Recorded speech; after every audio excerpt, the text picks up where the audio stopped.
आप सभी को डीजे शैलेश म्यूजिक की तरफ से हार्दिक शुभकामनाएं करता है और करता ही रहेगा। डीजे शैलेश म्यूजिक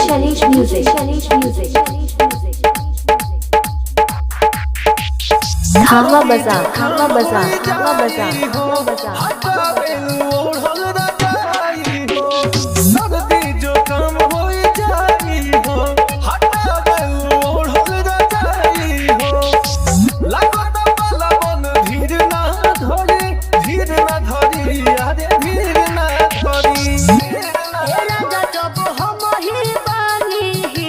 तो तोहरा जाड़ का करी हे राजा जब हम ही बानी हीटर तो तोहरा जाड़ का करी। आप सुन रहे हैं डीजे शैलेश म्यूजिक को डीजे शैलेश म्यूजिक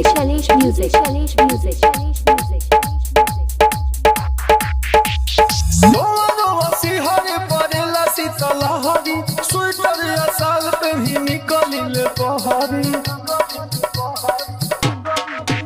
अरे लोवा सिहरे परेला शीतलहरी स्वेटर या साल पे ही निकलिल पहाड़ी हाथा काठा दे हो लेके बहने लो नरमी सदनाए राजा जी हो जाए गरमी ठंडी के आगे होई हार का कोरी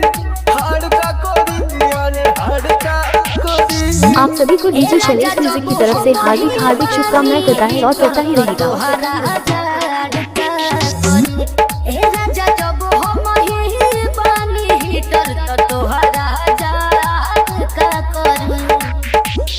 डीजे शैलेश म्यूजिक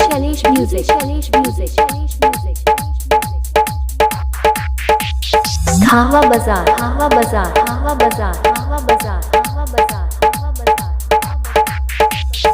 आटे को मजोरी गोरी ढेर न सतावा कैसे होई काम धम बाद में बतावा अरे आटे को मजोरी गोरी ढेर न सतावा कैसे होई काम धम बाद में बतावा। देखो ना फिगर हमर भइल बा अजीब हो डीजे बोलमुआ तू हवा करीब हो रंजन लगा के जुगाड़ का करी डीजे शैलेश म्यूजिक तोहरा जाड़ का खावा बाजार तोहरा जाड़ का करी। आप सुन रहे हैं डीजे शैलेश म्यूजिक को